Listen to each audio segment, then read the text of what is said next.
नमस्ते दोस्तों। आज हम आए हैं एक ऐसे पवित्र और ऐतिहासिक स्थान पर जो न सिर्फ भारत का गौरव है बल्कि पूरी दुनिया के लिए एक आध्यात्मिक केंद्र भी है। सारनाथ। यही वो जगह है जहां गौतम बुद्ध ने अपना पहला उपदेश दिया था और बौद्ध धर्म की नींव रखी गई थी। यहाँ का हर कोना एक कहानी कहता है, इतिहास, शांति और आध्यात्म की। तो इस वीडियो में सारनाथ थाई टेम्पल के साथ साथ हम चलेंगे जापानीज टेम्पल, जहाँ पर रिक्लाइनिंग बुद्धा यानी कि लेटे हुए बुद्ध की लकड़ी की प्रतिमा है।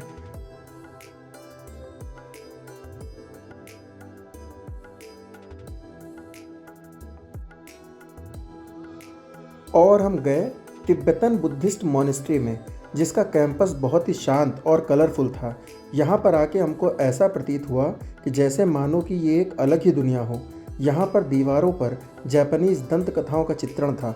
और फिर इसके बाद हम पहुँचे सारनाथ आर्ट गैलरी।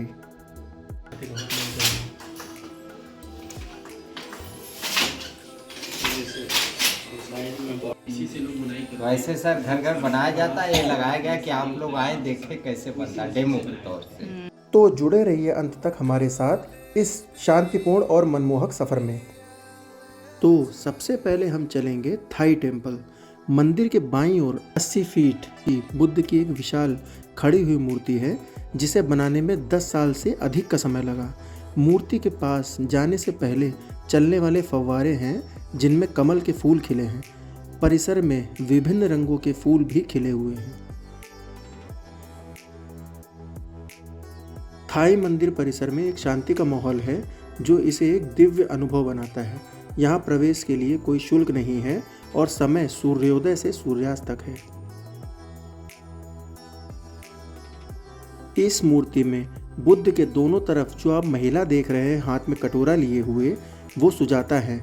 सुजाता और बुद्ध की कहानी एक दूध बेचने वाली महिला के बारे में है, जिसने बुद्ध का जीवन बचाया था। उसने उन्हें दूध चावल की खीर खिलाई थी। सुजाता एक किसान की पत्नी थी, जिसने बुद्ध को सुबह एक पीपल के पेड़ के नीचे देखा। 6 साल की कठोर तपस्या के कारण बुद्ध कंकाल जैसे दिखने लगे थे। सुजाता ने बुद्ध को दूध चावल की खीर का कटोरा भेंट किया। बुद्ध ने खीर खाई और सुजाता की ओर कृतज्ञता से देखा।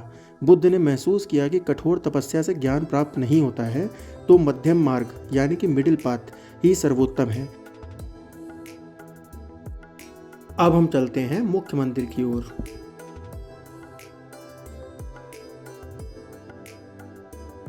थाई मंदिर के नाम से प्रसिद्ध हीनयान बुद्ध मंदिर को 1933 में थाई गणमान्य व्यक्तियों ने बनवाया था।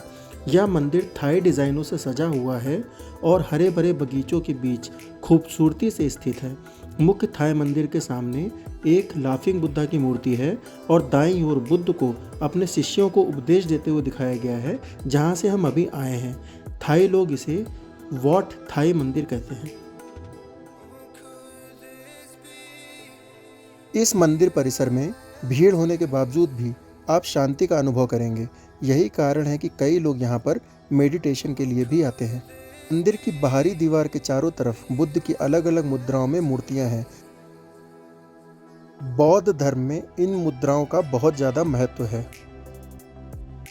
इस मंदिर का मेंटेनेंस थाईलैंड की गवर्नमेंट देखती है, इसलिए आपको इस परिसर में धर्म चक्र पताका के साथ थाईलैंड देश के झंडे भी देखने को मिलेंगे। बौद्ध धर्म में कमल के फूल का भी बहुत महत्व है। सफ़ेद, गुलाबी, बैंगनी, लाल, नीले और पीले या गोल्डन कलर के कमल के फूलों का अलग अलग महत्व है। और इस थाई बौद्ध विहार का मुख्य आकर्षण है ये बुद्ध की विशालकाय प्रतिमा।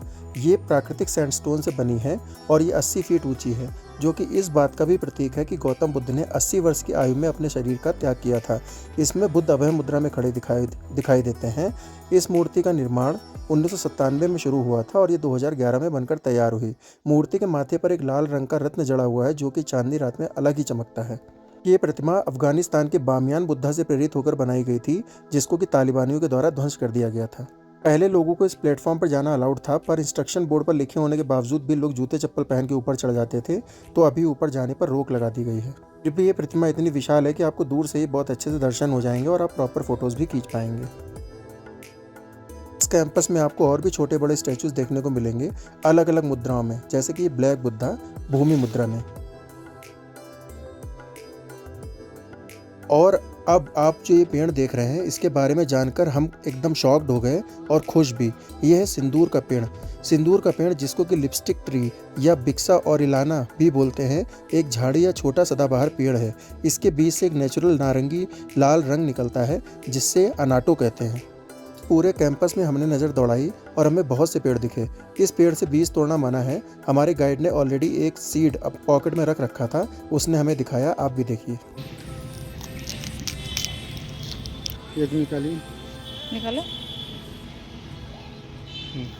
थोड़े अरे देखो फोकस नहीं। फोड़ दे। बस ऐसे ऐसे ऐसे करिए ना। कितना ज्यादा पिगमेंट। स्मेल कुछ है क्या? स्मेल कुछ है? अभी तो उसका स्मेल निकलेगा, अभी तो कच्चा है ना। इसको कुछ प्रोसेसिंग होता है क्या? हाँ। ये जब सूख जाएगा जिससे उसमें काला काला हाँ, ये आप ही के लिए, उसको कपड़े मत पोतिएगा। तो इस थाई बौद्ध विहार से हम लोग निकले और चले अपने अगले डेस्टिनेशन की ओर। और रास्ते में हमें दिखा ये बौद्ध भिक्षु का ट्रेनिंग स्कूल। यहाँ पर जिन बच्चों को मॉन्क बनना होता है उनको बचपन से ही यहाँ पर एडमिशन करा दिया जाता है और उसके बाद फिर उनका घर से कांटेक्ट एकदम ना के बराबर रहता है। फिर हम पहुँचे सारनाथ आर्ट गैलरी, जहाँ पर हमने देखा कि हैंडमेड बनारसी साड़ी कैसे बनती है। कहाँ से आना हुआ आप लोग? कानपुर से। तो ये देखिए सोसाइटी कोऑपरेटिव की तरह से लगाया गया है कि आप लोग आए देखें बनारसी साड़ी कैसे बनाया जाता है। डिजाइन ग्राफ पेपर से स्पंज कार्ड को बनाया जाता है। कार्ड में जो होल है वो डिजाइन का है।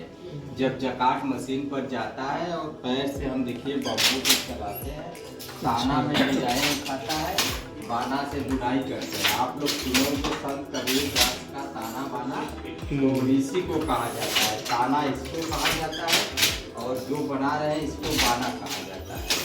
और जरी को देखिए पल्लू भर बूटी में जगह जगह जहाँ जरूरत पड़ता है लगता है।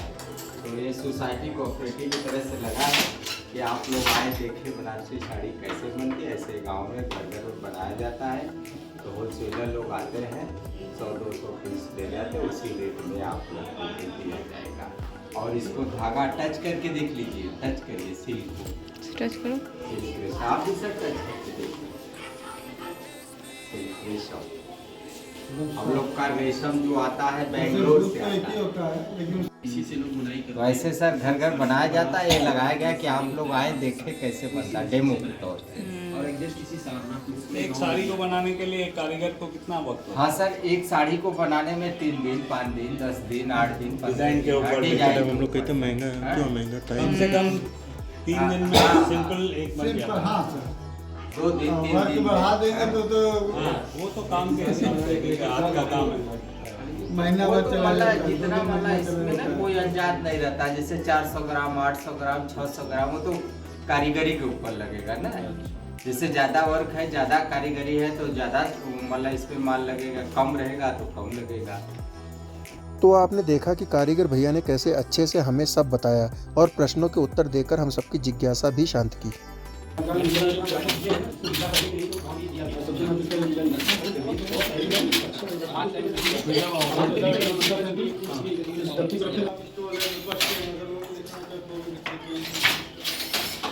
और फिर इनकी बहुत बड़ी शॉप भी है जहां पर आप रिटेल या होलसेल में सामान खरीद सकते हैं। आप बल्क ऑर्डर भी दे सकते हैं। हमने यहां से कुछ नहीं लिया क्योंकि हम ऑलरेडी बनारस से ले चुके थे, पर आप समय, बजट और ज़रूरत के हिसाब से एक बार एक्सप्लोर ज़रूर करिएगा।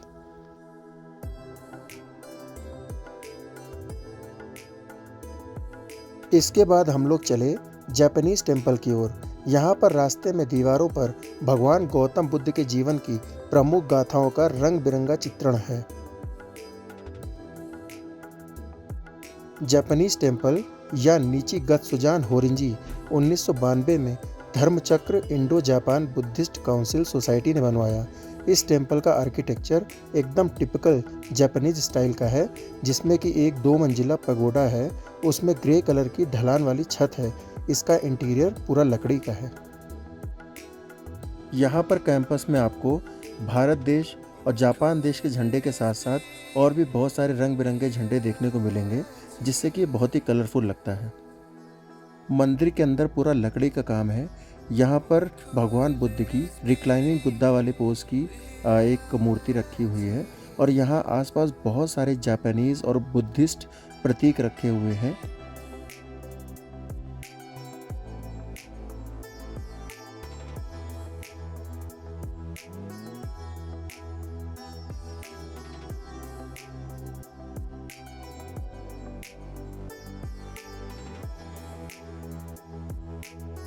यहाँ की सजावट बहुत ही ज़्यादा इंट्रिकेट है और यहाँ पर प्रार्थना के समय बहुत ही अच्छा लगता है।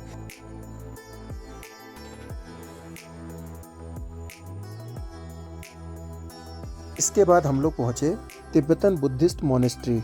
इसके बिल्कुल बगल में ही एक तिब्बतन रेस्टोरेंट भी है। तो तिब्बतन बुद्धिस्ट मोनेस्ट्री या तिब्बतन भाषा में शेद द्रब गोद गु खिल मोनेस्ट्री 1955 में थुप्टेन जुंगनी जी ने इस्टेब्लिश की थी। ये भारत की पहली तिब्बतन मोनेस्ट्री और मंदिर था।